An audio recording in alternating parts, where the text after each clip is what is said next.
고난주간 우리 특별 새벽기도회 3일째입니다. 이렇게 나오신 여러분들 주님의 이름으로 환영하고 축복합니다. 우리 다 같이 찬송가 80장 우리 같이 찬송하시면서 우리 하나님 앞에 나아가시겠습니다.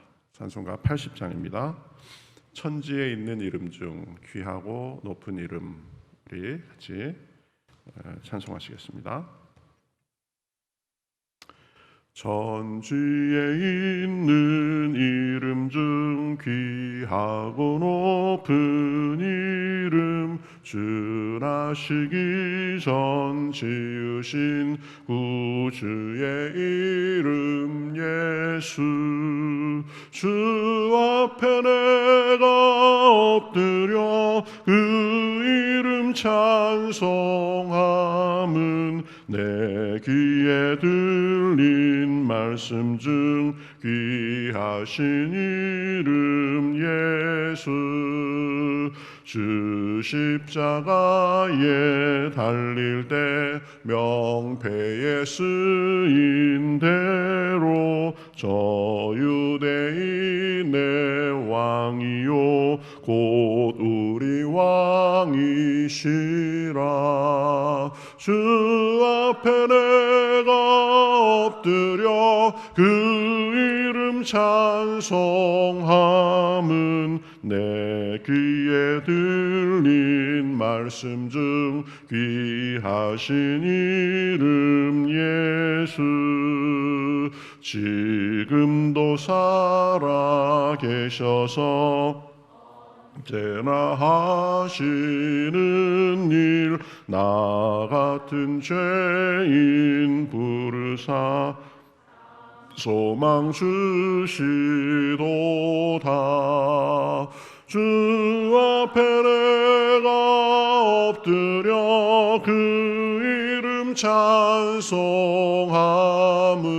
내 귀에 들린 말씀 중 귀하신 이름 예수.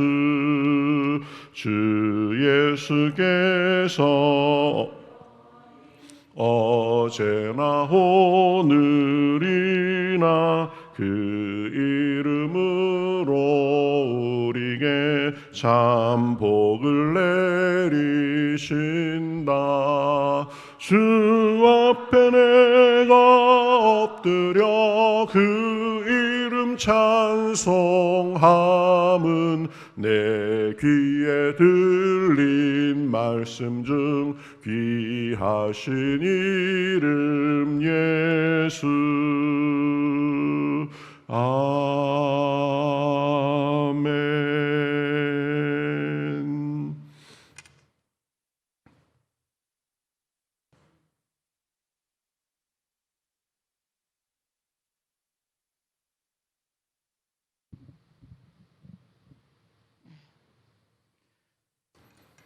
경건하지 못하고 하나님과 원수가 되었던 멀리 있던 저희들을 구원하시려고 그 귀하신 우리 예수님 육신을 입으시고 세상에 오셔서 내가 받아야 할 그 고난을 주님이 친히 받으신 고난주간입니다. 기억하고 있습니다. 주님이 얼마나 우리를 사랑했고 얼마나 우리를 사랑해서 구원하시려고 내가 받아야 할 그 고난을 주님이 친히 받으신 것을 너무나도 감사하고 또 고마워서 주님 이 시간 입술로 고백합니다.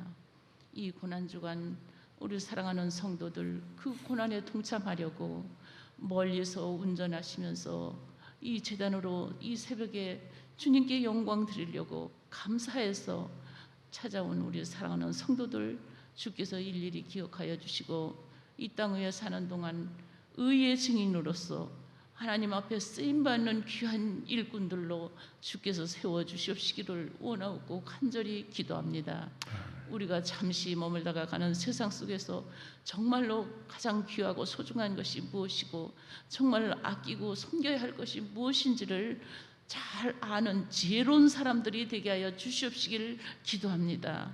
세상의 눈이 가려워져서 하나님을 무엇이 선하고 소중한 것을 알지 못하고 세상 것만 쫓다가 정말 이 세상 마귀 지옥 갈 때 같이 가는 사람들이 되지 않도록 하나님께서 지켜주시기를 원하고 간절히 기도합니다. 오늘 새벽 기도 준비하신 우리 목사님 말씀을 통해서 선포하실 터인데, 말씀을 통해서 또 하나님께 감사와 영광을 올려드리는 귀한 시간 되게 하여 주시옵시고, 오늘 하루 동안도 이 새벽 시간 예배가 가장 기쁘고 즐거운 시간으로 남게 하여 주시옵시기를 원하고 기도합니다. 아멘.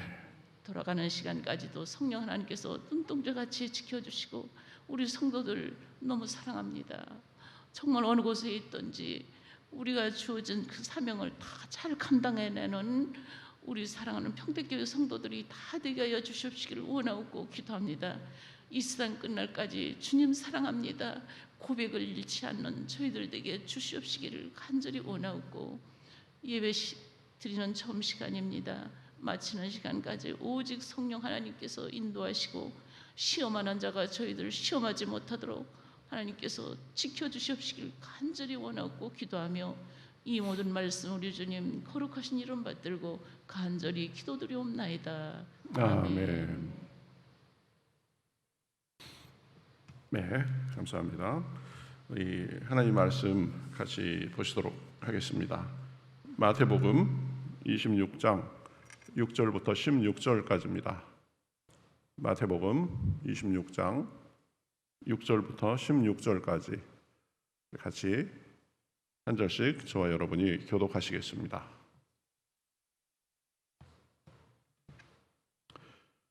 마태복음 26장 6절부터 16절.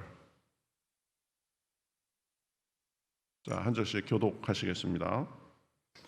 예수께서 베다니 나병 환자 시몬의 집에 계실 때에 한 여자가 매우 귀한 향유 한 옥합을 가지고 나와서 식사하시는 예수의 머리에 부으니, 제자들이 보고 분개하여 이르되 무슨 의도로 이것을 허비하느냐, 이것을 비싼 값에 팔아 가난한 자들에게 줄 수 있었겠도다 하거늘, 예수께서 아시고 그들에게 이르시되 너희가 어찌하여 이 여자를 괴롭게 하느냐, 그가 내게 좋은 일을 하였느니라.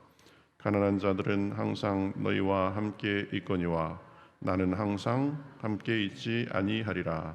이 여자가 내 몸에 향유를 부은 것은 내 장례를 위하여 함이니라. 내가 진실로 너희에게 이르노니 온 천하에 어디서든지 이 복음이 전파되는 곳에서는 이 여자가 행한 일도 말하여 그를 기억하리라 하시니라. 그때에 12 중에 하나인 가룟 유다라 하는 자가 대제사장들에게 가서 말하되 내가 예수를 너희에게 넘겨주리니 얼마나 주려느냐 하니, 그들이 은 30을 달아 주거든. 그가 그때부터 예수를 넘겨줄 기회를 찾더라. 아멘. 자, 우리 고난주간 특별 새벽기도회 셋째 날인데요.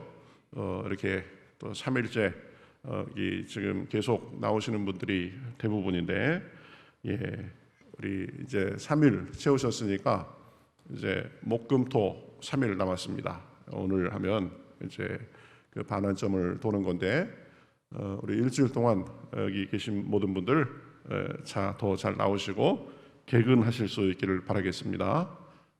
고난주간인데 어느 교회든지 지금 다 특별 새벽 기도회를 하고 그럽니다. 그래서 주님의 고난에 대해서 깊이 묵상하고, 또 그것이 우리의 영적인 생활에 참 많은 도움이 되고 우리의 자세를 가다듬는 그런 시간이 될 줄 믿습니다.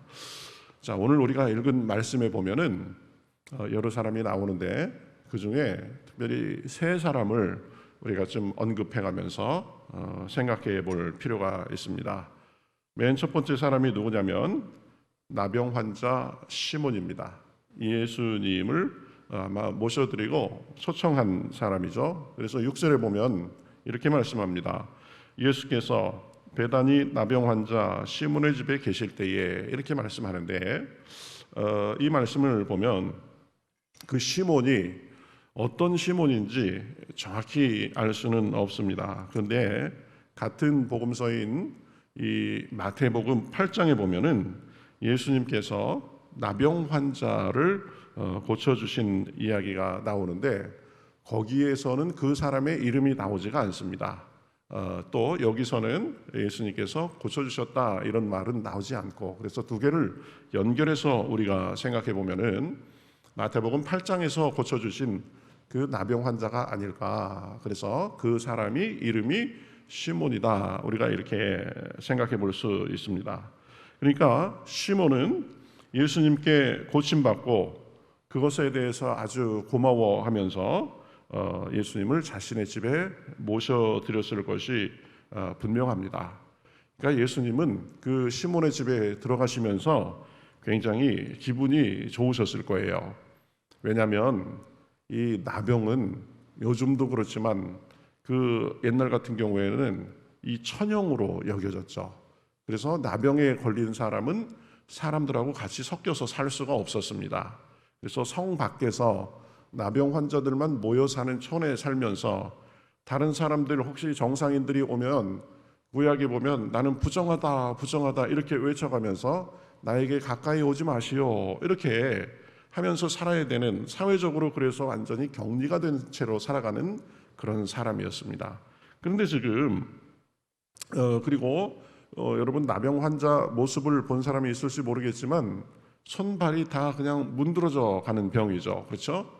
고통을 느끼지 못해서 그런다라고 합니다. 그래서 코도 문드러지고 눈도 문드러지고 이제 손가락도 다 문드러져 나가고 그래가면서 자신의 모습이 완전히 녹아내리는 것 같은 그런 모습을 봐가면서 서서히 고통스럽게 죽는 그 병이 나병이잖아요. 그러니까 사람들과 어울리지 못하고 또 스스로의 모습도 그렇게 죽을 때까지 그렇게 살 수밖에 없었는데 이 예수님께서 고쳐주시니까 주셨으니까 얼마나 그것이 마음의 기쁨이 됐겠습니까? 그리고 스스로에게 기쁨이 될 뿐만 아니라 정상인들과 똑같이 이제 같이 사회생활을 하면서 어울리며 지금 사람들 가운데 살고 있는데 마침 예수님께서 오셔가지고 자기 집에 모셔드리고 그래서 예수님이 그곳에서 이제 아주 그 정상적으로 잘 살고 있는 시몬의 모습을 봐가면서 환영받고 그랬으니까 예수님이 얼마나 기분이 좋으셨겠습니까? 뿌듯하셨을 겁니다. 그렇죠? 이 시몬의 그런 섬김의 모습을 우리가 보면서 우리도 그런 모습이 있어야 된다라고 이렇게 생각을 하게 됩니다. 사실은 시몬은 나병을 고침받았지만 우리는 사실은 나병보다 더한 영적으로 우리에게 훨씬 더 해를 끼치는 죄라는 아주 심각한 병에서 고침받은 사람들입니다. 그래서 예수님을 통해서 그 죄를 용서받고 하나님의 자녀로서 하나님과 언제나 어디서나 기쁜 교제를 하고 하나님을 우리의 아빠 아버지로 이렇게 모시면서 사는 사람입니다. 그렇기 때문에 그 은혜가 아무리 생각해봐도 너무 커서, 그렇죠? 늘 예수님을 자기 집에 모셔드리는 시몬처럼 우리도 예수님을 우리 마음속에 모셔드리고 우리 삶 가운데 모셔드리고 감사를 표하고 이 동행해야 하는 것입니다. 그럴 때에 시몬의 집에 가셔서 참 흡족하셨을 그 예수님이 우리를 통해서, 우리 삶을 통해서, 우리와의 교제를 통하여서 더 기뻐하시고 흡족해 하실 것이다 라는 사실입니다. 여러분, 그 신앙생활을 하면서도 어떤 사람은 예수님은 그냥 평소에는 생각도 안 하고 살다가 급한 일 생기고 다급해지고 내 힘에 부치고 그러면은 마치 119 누르는 것처럼 그렇게 예수님을 찾는 사람들도 있습니다. 여러분, 예수님은 급할 때만 찾는 그런 119 같은 분이 아니십니다. 아쉬울 때만 잠깐 요청해서 도움을 받는 도우미 같은 분도 아니십니다. 예수님은 언제나 어디서나 우리와 동고동락하기를 원하시는 분이신 줄 믿습니다. 기쁘면 기쁜 대로, 슬프면 슬픈 대로, 또 내가 아무 일도 없이 평안하게 잘 나갈 때나 어려울 때나 예수님을 우리 삶 가운데 모셔드리고 동행하는 삶이 돼야 된다라는 것입니다. 지금 우리가 시몬에게서 배울 수 있는 중요한 교훈이 바로 그것인 것입니다. 예수님께서 고침받았으니까 이제 나는 자유다. 나는 뭐 더 이상 누구의 도움도 필요 없다. 그러면서 혼자 잘났다고 사는 것이 아니라 그 은혜를 기억하고 예수님을 모셔드리면서 예수님의 마음을 기쁘게 하면서 사는 것이 그게 그리스도인의 삶이다라는 것입니다. 자, 두 번째 사람을 우리가 보면은 예수님께 다가와서 예수님의 머리에 귀한 향유를 부은 마리아가 있습니다. 마리아. 오늘 본문에서는 어떤 여인이 와서 예수님에게 머리에 향유를 부었다라고 했는데 이 요한복음 12장에 보면 그 사람 이름을 가르쳐 줍니다. 누구냐면 나사로의 동생 마리아입니다. 나사로의 동생 마리아. 그러니까 이 마리아는 예수님하고 원래부터 사이가 가까웠던 그런 사람이죠. 마리아와 그 언니 마르다 그리고 그 오라비 이 나사로 이 세 남매를 예수님께서 아주 각별히 사랑하셨습니다. 그러니까 이 세 남매도 예수님과 아주 각별했죠. 그런데 갑자기 이 나사로가 아프기 시작하더니 며칠 안 돼가지고 죽어버렸습니다. 우리가 잘 알듯이 그런데 예수님께서 이 나사로의 무덤에 가서 나사로와 야 나오라 하면서 나사로를 죽음 가운데서 살려주셨습니다. 그러니까 뭐 이 세 남매에게는 이 평생에 잊을 수 없는 그런 은혜를 입은 거죠. 그렇죠? 사랑하는 오라비가 죽었는데 죽어가지고 이제 며칠이 지나서 지금 뭐 시체 썩는 냄새도 풀풀 나고 완전히 절망적인 상태였었는데 예수님께서 자기 오라비의 생명을 다시 살려주셔서 그렇게 같이 살게 해주셨으니까 얼마나 감사하고 그러셨겠습니까? 그런데 마침 예수님께서 자기들이 사는 동네인 베다니에 다시 오신 것입니다. 그래서 마리아는 아주 작심을 했겠죠. 그렇죠? 귀한 향유 한 옥합을 가지고 와서 예수님의 머리에 부었습니다.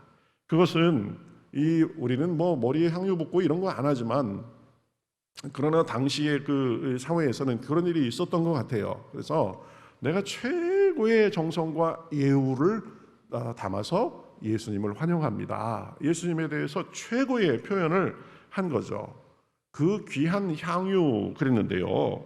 그 향유의 가치는 요한복음에 보면 한 300데나리온 정도는 능히 받을 수 있는 그런 가치였습니다. 제가 말씀드렸지만 한 데나리온은 그 당시 노동자의 하루 품삯과 같은 것입니다. 요새는 뭐 최소한 그죠? 10만 원은 받죠. 많이 받으면 20만 원, 30만 원도 받는데 최소한을 쳐서 10만 원만 된다고 해도 10만 곱하기 300 하면 얼마입니까?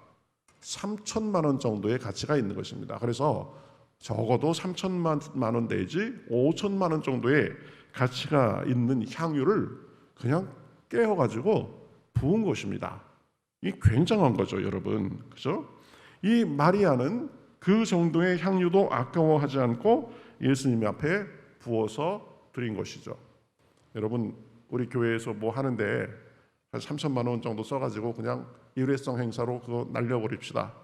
그러면 아마 여기 계신 분들도 다 목사님 왜 저러시나, 그렇죠? 이 돈이 얼마나 귀한 것들. 아니 300만 원도 많은데 3천만 원 우리 재정 규모에 그렇게 쓴다고 아마 뭐 난리가 날지도 모르겠습니다. 여기 지금 이 본문에 있는 제자들도 이 분개했다고 했습니다. 분개 보면 제자들이 보고 분개했습니다. 이 분개한 이유는 들어보면 이유가 타당한 얘기죠. 차라리 그것을 팔아가지고 가난한 사람들을 위해서 썼다면 3천만 원이면 몇 명의 가난한 사람들에게 배불리 먹이고 그 사람들의 삶을 잠시만 나아지게 했을 텐데, 이런 생각을 하고 지적을 한 겁니다. 제 일리 있는 지적이죠. 그럼 이쯤 되면 예수님께서 뭐라고 하셔야 되겠어요? 마리아, 너 너무 오버했다. 이럴 수도 있는데, 그죠? 이 제자들에 대해서 야, 너네 역시 내 제자답다. 가난한 사람들을 생각하고 그래 참 잘한다. 이렇게 생각해야 말씀하셔야 될 것 같은데 반대로 지금 대답하십니다. 너희들 그런 얘기 하지 마라. 마리아가 지금 향유를 부은 것은 그거 좋은 일이다. 가난한 사람들은 너희하고 항상 있을 것이지만 나는 너희들하고 항상 있지 않을 것이다. 그래서 이 향유는 내 장례를 준비한 것이다. 그래가면서 더 쐐기를 박는 말씀을 하십니다. 그렇죠? 복음이 전파되는 곳마다 어디서든지 이 일이 기억되리라. 이렇게 말씀하십니다. 그러니까 어찌 보면 예수님이 하실 그 상황에서 예수님이 하실 대답 같지가 않아 보입니다. 예수님은 여러분 누구보다도 가난한 사람을 위하시고 친구가 돼 주신 분이시죠. 욕 먹으면서도 그래서 죄인들, 창녀들, 뭐 손가락질 받는 사람들, 그리고 병든 사람들, 그 사람들을 누구보다도 챙기신 분입니다. 그런데 향유를 팔아서 가난한 사람들을 위해서 쓰는 것보다 자기 머리에 부은 것이 더 낫다. 이 일은 어디서나 얘기되고 기억될 것이다 라고 그렇게 말씀하신 것이죠. 왜 그럴까요? 예수님께서 말씀하셨듯이 그 향유를 부은 것은 예수님의 죽으심을 준비하는 의미가 있었기 때문입니다. 예수님은 온 인류를 위해 지금 죽으시러 가시는 길인데 죽으심을 예비하고 기념하는 행위가 되기 때문입니다. 그래서 이것이 복음이 전해지는 곳에는 언제나 어디서나 기억될 것이라고 말씀하신 거죠. 여러분, 이것을 우리에게 적용할 수 있는 교훈으로 생각해 보면 예수님을 섬기는 것은 단순히 경제적인 논리와 사회 논리로만 그렇게 평가하면 안 된다라는 것입니다. 더 중요한 것은 영적인 의미, 또 주님을 우리가 최선을 다해서 섬긴다는 그런 의미까지 우리가 포함해서 고려해야 된다라는 것입니다. 그래서 이 본문에 대해서 이렇게 언급하면서 한 굉장히 유명한 신학자는 마리아가 그 적어도 3천만 원 되는 그런 향유를 깨어서 주님 앞에 드린 것을 거룩한 낭비 그랬습니다. 이게 말이 서로 연결이 안 되는 말이죠. 낭비면 낭비고 거룩한 거면 거룩한 거지 거룩한 낭비? 그런데 이 표현 속에서요 본문에서 주님께서 말씀하신 귀한 정신이 있는 것입니다. 우리가 아끼고 검소하고 모든 걸 그래야 됩니다.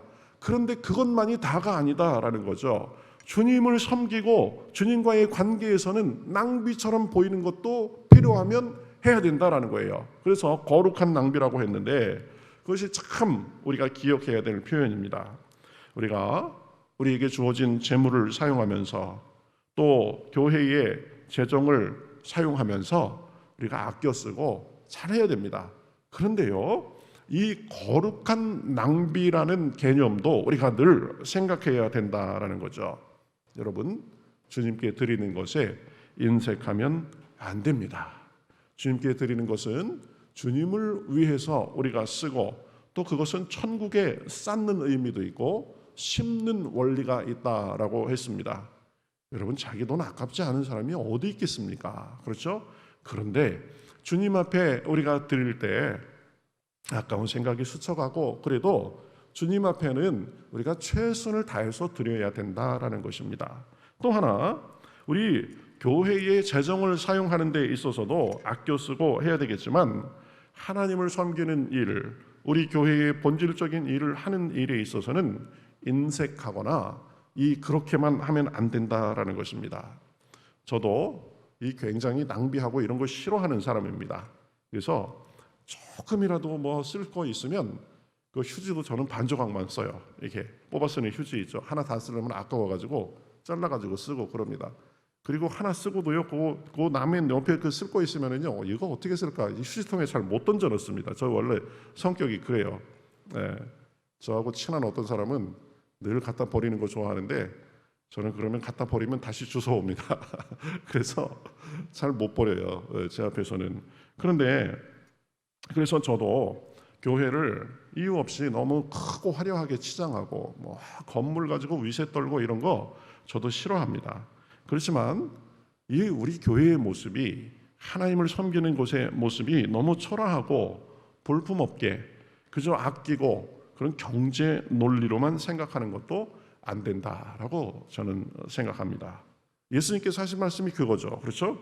주님을 위해서라면, 복음 전파를 위해서라면 과감하게 투자하고 재물도 그렇게 사용할 줄 알아야 되는 것입니다. 더구나 주님의 죽으심을 기념하고 예배를 위하고 전도를 위하는 일에는 우리가 힘에 부치도록 그렇게 해야 된다. 기억하십시오. 마리아의 언뜻 보기에 참 무모할 정도의 그 낭비는 주님께서 보시기에 거룩한 낭비였다라는 것입니다.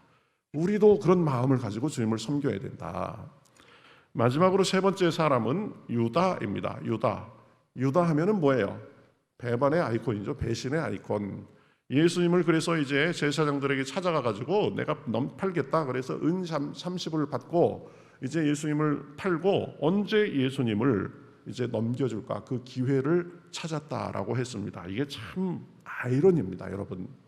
예수님을 판 자가 다른 사람도 아닌 예수님의 제자 중에 한 사람이다라는 거예요. 그리고 여러분, 유다는 이 제자 중에서 돈 맡은 제자였습니다. 돈 함부로 아무한테나 안 맡기잖아요. 예수님께서 그래서 아마도 각별히 신뢰한 사람이었습니다. 그런데 그 사람이 예수님을 배반한 것입니다. 예수님의 마음도 참 그러셨을 거예요. 그렇죠? 하지만 우리 현실을 보면 그것이 보면 삶의 적나라한 현실입니다. 그렇죠? 믿었던 사람이 배신하고 저 사람은 안 그러겠지 그랬는데 그 사람이 내 뒤통수를 치고 그럴 때도 있습니다. 그리고 지금 이 타이밍에 보면 예수님이 기분이 굉장히 좋으셨을 그런 타이밍이에요. 그렇죠? 시몬이 자기 집에 초청해서 지금 거기에서 시몬의 잘 사는 모습 보면서 흐뭇하고 또 뜻하지 않게 그 마리아가 받은 은혜에 감사해서 3천만 원이 넘는 그 향유를 자기 머리에 붓고, 야, 그래도 이 사람들은 은혜를 아는 사람들이구나 참 흐뭇했을 텐데, 그런 반면 또 유다는 지금 바로 예수님을 배반하고 팔아넘기는 그런 것입니다. 이게 사실은 삶의 실제다. 보면 목회하면서도 마찬가지입니다. 여러분, 목회자들끼리 목회가 뭐냐? 목회는 하루에도 몇 번씩 냉탕과 온탕을 왔다 갔다 하는 게 목회다, 이렇게 얘기합니다. 무슨 말씀인지 알겠죠? 보면 그렇죠? 어떤 분은 하나님께서 기도 응답해 주셔가지고 좋아가지고 그럼 거기 가서 신방하고 같이 기뻐하고 잘 됐다고 막 할렐루야하고, 그런데 몇 분 안 지나가지고 또 전화도 오고 소식도 들리는데 어떤 분이 갑자기 일을 당해가지고 지금 큰일 났다고 그래가지고 쫓아가고, 그렇죠? 이 좋은 일 만난 가정, 안 좋은 일로 힘들어하는 사람, 또 이 목회자의 마음을 참 기쁘게 해주려고 그래서 흐뭇하게 해주는 사람, 동시에 갑자기 잘 되다가 갑자기 신경 쓰이게 하고 마음을 아프게 하는 사람, 이 온탕과 냉탕이 하루에도 몇 번씩입니다. 그게 목회예요, 보면. 그런데 여러분, 가만히 생각해 보면 목회만 그런 게 아니에요. 인생이 그렇습니다. 보면은 좋은 일도 있고 나쁜 일도 있고, 그렇죠? 그렇습니다. 그렇죠? 온탕과 냉탕을 왔다 갔다 하는 것입니다. 지금 예수님도 그래서 그러한 면을 당하시는 거죠. 그래서 어떤 유명한 목사님이 설교하시는데 옛날에 들으면서 제가 기억해 놨는데요. 신앙생활이 뭐냐? 인생이 뭐냐? 고난과 축복의 비빔밥이다, 이렇게 말씀합니다. 그렇죠? 보면 여러분, 좋은 일만 겪는 사람도 없습니다. 보면 어려운 일만 있는 사람도 없습니다. 하나님께서 무슨 이유인지 모르겠지만 믿는 사람에게도 축복도 주시고 또 고난도 주시고 눈물도 주시고 기쁨도 주시고 그렇게 한다. 그래서 고난과 축복의 비빔밥이다. 인생이 냉탕과 온탕을 왔다 갔다 하는 것과 같다. 예수님도 지금 그런 일을 겪으신 겁니다. 그러니까 여러분, 우리도 살면서 그런 일을 만나도 이상하게 생각하지 마시기 바랍니다. 그렇죠? 원래 인생은 온탕과 냉탕이 뒤섞여 있는 거다. 그렇죠? 좋은 일과 나쁜 일이 비빔밥 비벼 먹는 거다. 그걸 그렇게 당연하게 생각하고 주님이 주시는 힘으로 살아가는 것입니다. 기쁨 중에 슬픔 중에도 주님으로 인해서 위로받고 즐거워하고 힘내실 수 있는 저와 여러분이 되시기를 바라겠습니다. 교회도 마찬가지예요. 교회도 보면 늘 좋은 일, 늘 좋은 사람만 있는 것도 아닙니다. 그렇다고 해서 늘 힘들고 늘 어렵게 하고 그런 사람만 있는 것도 아닙니다. 섞여 있는 겁니다. 그렇지만 그것에 구애받지 않고 모든 일 속에서 주님 손잡고 우리 걸음을 흔들림 없이 걸어가는 것이 지혜요 성숙한 사람이다. 그 교회가 지혜로운 교회고 성숙한 교회다라는 것입니다. 저와 여러분이 고난과 축복의 비빔밥을 먹으면서도 온탕과 냉탕을 왔다 갔다 하는 것 같은 상황에서도 늘 주님 손잡고 우리 흔들림 없이 인생의 걸음을 걸어가실 수 있기를 바라겠습니다. 오늘 말씀을 정리합니다. 시몬처럼 주님의 은혜에 감사해서 우리 삶 가운데 주님을 늘 모셔드리고, 마리아처럼 귀한 향유를 깨어드리듯이 청성을 다해 섬기고, 또 우리 주님처럼 유다의 배신과 같은 일을 당해도 우리 자신의 십자가를 향한 길을 걸음을 걸어가셨던 것처럼 우리도 믿음 안에서 우리 걸음을 잘 걸어갈 수 있기를 바라겠습니다. 고난을 만나도 왜 나한테 이런 일이 벌어지나? 왜? 라는 질문은 성숙한 질문이 아닙니다. 어차피 벌어진 거 어떻게 하겠어요? 그렇죠? 내가 처한 상황인 거 왜 자꾸 일어나? 나만 그런가? 이렇게 생각해도 소용없다 보면 왜? 라는 질문보다는 어떻게? 라는 질문을 많이 해야 된다라고 합니다. 어떻게 내가 이 고난을 바라보고 어떻게 이것을 헤쳐갈 것인가? 인생은 어차피 비빔밥이다. 온탕이고 냉탕 섞어가는 거다. 왜 나만 이런가? 이렇게 생각하는 것이 아니라 어떻게 그러면 내 삶을 지혜롭게 살 것인가? 이렇게 가야 된다라는 거죠. 배신도 있고 고난이 있어도 자기의 길을 흔들림 없이 걸어가신 주님과 동행하며 늘 감사하고 섬기고 흔들림 없이 우리의 삶의 길을 걸어가실 수 있는 저와 여러분이 되시기를 우리 주님의 이름으로 축복합니다. 찬송가 215장 우리 같이 찬송하겠습니다. 215장. 내 죄에 속해 주신 주께 우리 같이 찬송하겠습니다. 내 죄 속해 주신 주께 힘과 정성 다하니 나의 온갖 언행 심사 주를 위한 것일세. 내게 있는 모든 것을 주를 위해 바치리. 있는 모든 것을 주를 위해 바치리. 나의 손과 발을 들여 주의 명령 행하고 오직 주만 바라보며 주만 찬양하겠네. 항상 주를 찬송하며 이 몸 바치오리다. 항상 주를 찬송하며 이 몸 바치오리다. 내가 주를 바라보니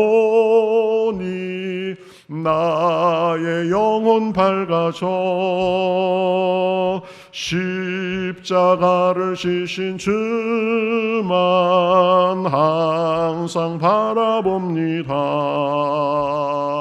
십자가를 바라보며 주만 따라가리다.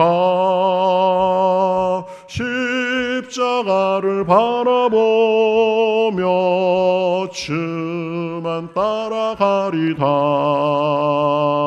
신기하고 놀라워라 영광스런 왕의 왕. 아멘. 나를 친구 삼아주사 나를 친구 삼아주 편히 쉬게 하시네. 편히 쉬게 하시네. 주의 날개 보호 아래 주의 날개 보호 아래 영원한 식 얻겠네. 아멘. 할렐루야. 주의 날개 보호 아래 영원한 식 얻겠네.